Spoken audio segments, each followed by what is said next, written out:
लक्ष्मीच्या पावलांनी या मालिकेच्या 24 नोव्हेंबरच्या भागामध्ये मालिका 6 वर्षाचा लीप घेताना आपल्याला दिसणार आहे। हो, पण या 6 वर्षाचा लीप घेण्याच्या आधी काही घटना अशा घडल्यात की त्याच्यामुळे अद्वैत आणि कुटुंब यांचं पूर्ण आयुष्य बदलून गेलेलं आहे। 6 वर्षांनंतर काय घडणार त्यापेक्षा आजच्या दिवसाला काय घडतंय ज्याचा 6 वर्षांनंतर एक वेगळाच इम्पॅक्ट पडणार आहे हे आपल्याला पाहायला मिळणार आहे।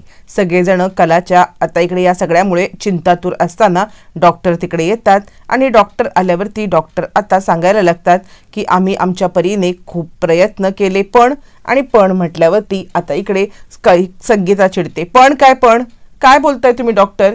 असं तुम्ही काहीही बोलू शकत नाहीयात, माझ्या कलाला काही होणार नाहीयात। काय बोलताय तुम्ही? काय सांगायचंय तुम्हाला? असं म्हणत ती चिडते। पण असं म्हणत ती खूपच रागावते। डॉक्टर म्हणतात हे बघा, त्यांच्याकडे फार कमी वेळ आहे, काही तास म्हणा ना, आणि तुम्हाला या सगळ्यामध्ये लवकरात लवकर त्यांना भेटून घ्यायचं आहे। असं म्हटल्यावरती आता इकडे सरोज सांगते अद्वैत जा कलाला भेटून घे। यावरती कला सांगतो अद्वैत सांगायला लागतो अजिबात नाही, मी त्या अति आगावला भेटायला बिलकुल जाणार नाहीये आई। का वागली ती माझ्याशी असं? का केलं तिने असं? सगळीकडे आगाऊपणा, मला तिला भेटायलाच जायचं नाहीये। असं म्हणत चांगलाच आता अद्वैत चिडलेला आहे प्रेक्षकांनो, आणि तो आता खूप रागारागाने आता इकडे कलाबद्दल बोलतोय। आणि त्याच वेळेला इकडे आता सरोज त्याला सांगतीये हे बघ, असं काहीही करू नकोस की ज्याच्यामुळे आता इकडे तुला त्रास होईल। हे बघ, तिच्याकडे खूप थोडा दिवस आहे, तर एक काम कर, तू आता जाऊन भेटून ये, तिच्याकडे वेळ कमी आहे आणि नंतर तुम्हाला दोघांना बोलायला सुद्धा वेळ मिळणार नाहीये, अद्वैत जा। त्यावरती दिनकर म्हणतो जावई बापू, माझी कला तुमची बायको आहे आणि तुम्ही तिच्यासोबत वेळ घालवलात, तिला तुमच्याशी बोलायचं असेल, आत्ता सध्या ती मरणाच्या दारामध्ये एकटी आहे आणि तुम्ही तिच्याशी बोलला नाहीत तर तिला याचा खूप त्रास होईल, जावई बापू जा बोलायला। असं म्हणत जो तो आपापल्या परीने त्यांना समजावतोय आणि त्यानंतर आता इकडे अद्वैत कलाला भेटायला जायला तयार होतोय। पण त्याला या सगळ्यामध्ये खूप वाईट वाटतंय की आता आपण कलाच्या सोबत कसं बोलायचंय, काय बोलायचंय, त्याला काही गोष्टी कळत नाहीयेत किंवा त्याला समजतच नाहीये काय करायचं ते। अद्वैत खूपच आता अस्वस्थ आहे आणि फायनली तो कलाच्या रूम मध्ये एंटर करतो। इकडे आता कलाने मात्र आधीच चिठ्ठी लिहून ठेवलेली असते आणि ज्या वेळेला अद्वैत एंटर करतो त्याला नर्स सांगते हे बघा, फार काही त्यांना बोलायला तुम्ही लावू नका, कारण ना सध्या त्यांची म्हणजे बोलण्याच्या कंडिशन मध्ये नाही आहेत ते। आता इकडे अद्वैत समोर येतो आणि तो सांगतो काय चाललंय तुझं? प्रत्येक वेळेला मी काही बोललो की 3.5 डझन वाक्य तुझी तयार असतात, पण आता काय झालंय? मुहूर्त, वेळा आणि हे सगळं तू पाळणारी आहेस ना? मग हे सगळं तू पाळणारी आहेस तर या सगळ्यामध्ये आज काय झालं? आजचा मुहूर्त कसा हरवलास तू? लग्नाचा मुहूर्त होता, लग्नाच्या मुहूर्ताला तुला आता यायला नको होतं का? ते काही नाहीये, मी तुझं काही ऐकणार नाहीये, लवकरात लवकर बरी हो, मला हा लग्नाचा मुहूर्त अजिबात टाळायचा नाहीये, काही झालं तरी सुद्धा हा मुहूर्त आपल्याला पूर्ण करायलाच पाहिजे। असं म्हणत लगेचच आता इकडे तो सांगतोय आणि त्यानंतर मग आता इकडे कला सांगते चांदोबा ऐक ना, माझ्याकडे वेळ नाहीये। त्यावरती अद्वैत म्हणतो गप्प बस, असं काहीतरी फालतूची बडबड करू नकोस, तुझ्याकडे खूप वेळ आहे, आपल्याला लग्न करायचंय, मी म्हटलं ना आपण दोघं जण लग्न करायचं आहे। यावरती कला सांगते चांदोबा अंगाई गा ना अंगाई। यावरती अद्वैत आता चिडतो आणि खूप तिच्यावरती रागावतो। तोपर्यंत तिकडे नर्स येते आणि पेशंटने तुमच्यासाठी काहीतरी लिहून ठेवले, फार काही बोलता येत नाहीये म्हणून आता लिहून तर तुम्ही ही चिठ्ठी वाचून घ्या असं ती म्हणायला लागते। त्यानंतर अद्वैत आता जी चिठ्ठी वाचतो त्या चिठ्ठीमध्ये कलाने अनेक चिठ्ठ्या लिहिलेल्या असतात आणि त्याच्यामध्ये एक चिठ्ठी असते, प्रिय चांदेकर, मी तुझ्यावरती खूप प्रेम करते आणि मी गेल्यानंतर सुद्धा माझं तुझ्यावरती तितकंच प्रेम असणार आहे, असं म्हणत तिने एक चिठ्ठी लिहिली असते। अद्वैत ती चिठ्ठी वाचतो पण ऍक्च्युली कलाने 2-3 चिठ्ठ्या लिहिल्या असतात, त्यातल्या एका चिठ्ठीमध्ये रोहिणीचं सत्य आता तिने लिहिलेलं असतं। ज्या वेळेला रोहिणीचं सत्य तिने लिहिलेलं असतं आणि त्यावेळेला ती चिठ्ठी नेमकी खाली पडते नेहमीप्रमाणे आणि रोहिणीचं सत्य अद्वैत पर्यंत कळत नाहीये आणि त्याचमुळे आता नर्सच्या हातून एक चिठ्ठी पडून खालच्या 3 चिठ्ठ्या तशाच राहिलेल्या आहेत आणि त्यातली एक चिठ्ठी महत्वाची ती खाली पडले। आता कला त्या चिठ्ठीकडे बोट दाखवते आणि तू वाचलीस? यावरती अद्वैत म्हणतो हो मी चिठ्ठी वाचली अति आगाऊ, पण सध्या तुला हे सगळं बोलण्याची गरज नाहीये, तू बरी हो। आणि तोपर्यंत मेन चिठ्ठी खाली पडलेली दोघांनाही माहिती नाहीये। आता इकडे कलाकडे वेळ कमी आहे आणि ती सांगते चांदोबा अंगाई गा ना माझ्यासाठी. आता मात्र अद्वैत तिच्यासाठी अंगाई गायला बिलकुल तयार नाहीये, कारण त्याला खूप राग आलाय की तू का मला सोडून चाललेस असं म्हणत तो तिच्यावरती रागावलेला आहे. पण मात्र कला आता अद्वैतला सांगते चांदोबा अंगाई गा. मग आता छानपैकी अद्वैत अंगाई गातोय आणि हे सगळं बोलताना तो आता आकाशातला चांदोबा, त्याच्या कला अशा पद्धतीचं जे काही गाणं गातोय त्यामुळे कला खूप प्रेक्षकांना सुखावलेली आहे. आणि मध्येच गाणं थांबून दोघं एकमेकांना अद्वैत आणि कला या नावाने हाक मारतायत आयुष्यभर. आता इकडे चांदेकर आणि खरे याच नावाने आता इकडे आवाज दिल्यामुळे प्रत्येक वेळेला नाव कधीही दोघांनी एकमेकांचं घेतलंच नव्हतं, पण आज पहिल्यांदा दोघांनी एकमेकांना नावानी हाक मारल्यामुळे आता इकडे कला आणि अद्वैत दोघं जण खूपच छान पद्धतीने एकमेकांशी बोलतायत. पण या सगळ्यासाठी खूप उशीर झालेला आहे, कारण आता कलाकडे काहीच तास आहेत. आणि हे सगळं चालू असताना अद्वैत कला एकमेकांशी म्हणजे बघतायत आणि त्याच वेळेला कलाचे डोळे सत्ताड उघडे आहेत. डोळे उघडे असल्या कारणानंतर मग आता लगेचच अद्वैत म्हणतो काय एवढं बघतेस काय खरे बोल ना, काय बघतेस असं म्हणत तो आता तिला बोलण्याचा प्रयत्न करतोय. पण काही कला आता म्हणजे बोलण्यासाठी मागतच नाहीये. तिचे डोळे सत्ताड उघडे बघून आता मात्र अद्वैतला खूप मोठा धक्का बसलेला आहे. खरे बोल पण खरेने शेवटचा श्वास घेतलेला आहे आणि कला आता पूर्णपणे शेवटचा श्वास घेऊन शांत झालेली आहे. त्यामुळे आता अद्वैत ओरडतोय जोरात खरे, आणि आता त्याचा आवाज, त्याचा अकांत तांडव, त्याचं सगळं हे ऐकून बाहेर सगळेजण हादरलेत. बाकी कोणाची तर आता शेवटची भेट प्रेक्षकांनो झालेलीच नाहीये, फक्त अद्वैत आणि कला यांचीच भेट झालेली आहे.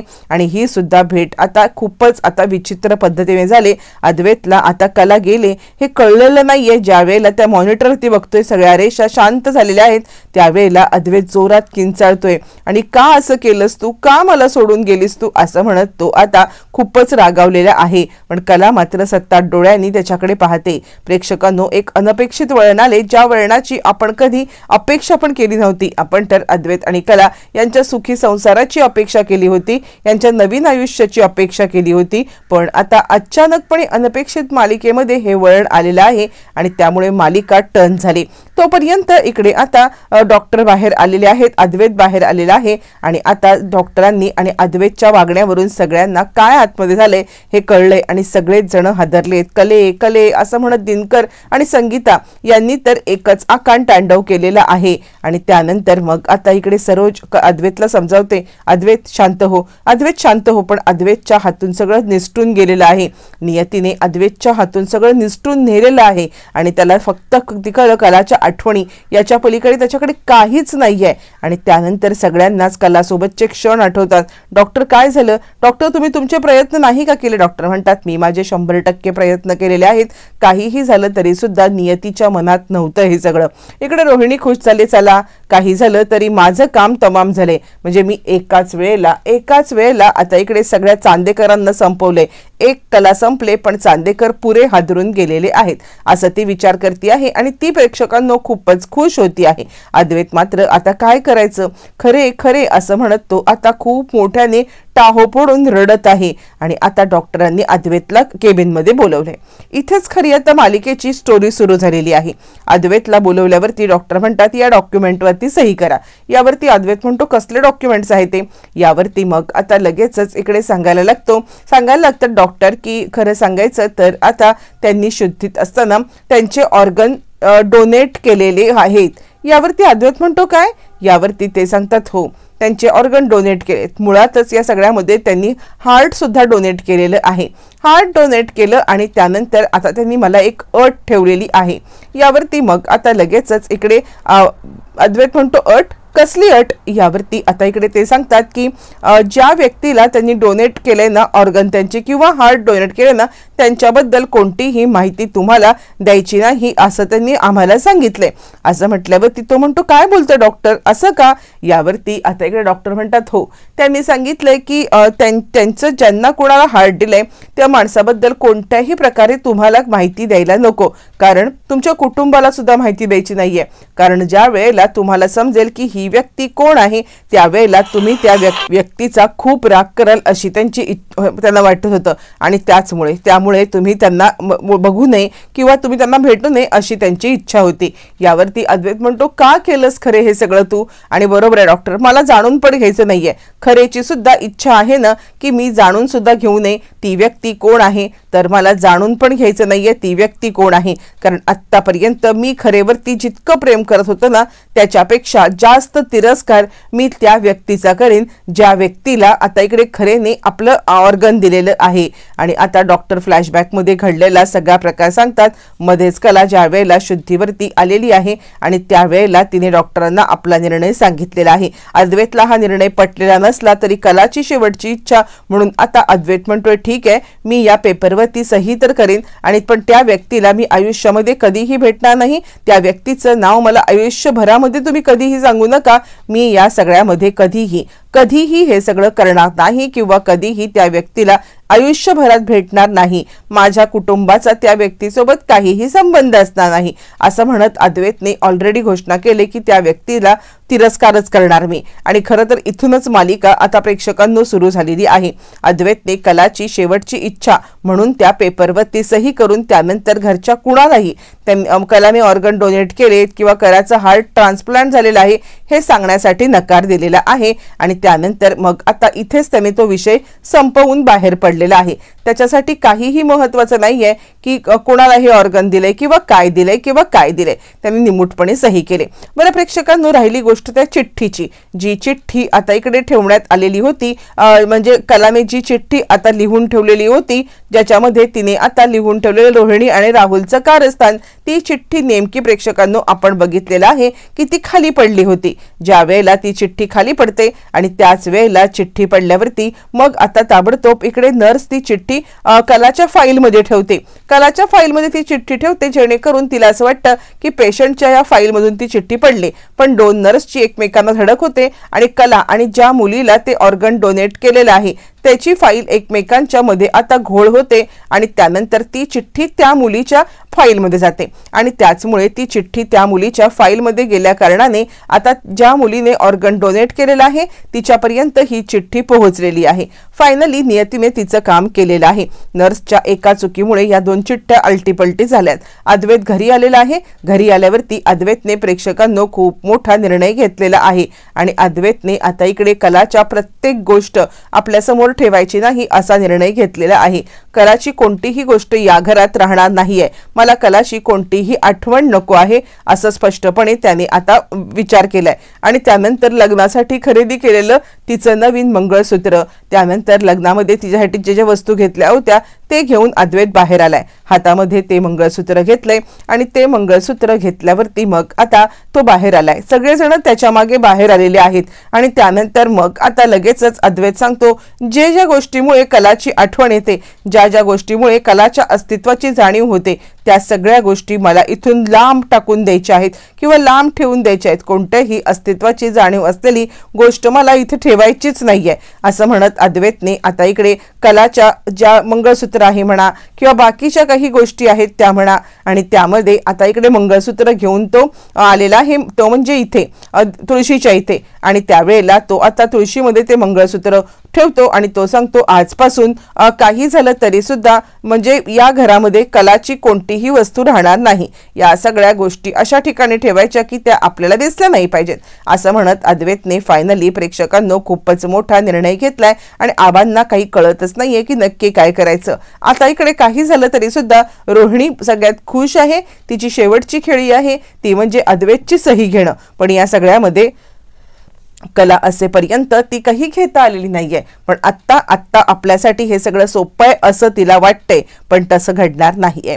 रोहिणीसाठी आत्ताचा येणारा काळ सुद्धा तिचा कर्दन काळच असणार आहे. इकडे तोपर्यंत सगळ्या गोष्टी अद्वैतने ठेवून दिल्यात आणि त्यानंतर आपल्याला डायरेक्ट 6 वर्षांनंतरचं चित्र दाखवण्यात आलेलं आहे. 6 वर्षांनंतर आता ज्या मुलीला हार्ट डोनेट करण्यात आले ती मुलगी आता अंबाबाईच्या मंदिरात आले. तोपर्यंत तिकडे आता आबा अद्वैतला घेऊन मंदिरात आलेत आणि अद्वैत चल ना आज जाऊया. अद्वैत म्हणतो नाही, जिथे माझी खरे गेली तिकडे मी आता परत देवी आईवरती कोणत्याही प्रकारे विश्वासच ठेवणार नाहीये असं म्हणत अद्वैतने आज जाण्यासाठी प्रेक्षकांना नकार दिलाय. अद्वैतने नकार दिला असला तरी जे नियतीने मांडलेलं आहे ती गोष्ट समोर आली. ती मुलगी तिकडे आलेली आहे आणि ती सांगते आज 6 वर्ष पूर्ण झाली.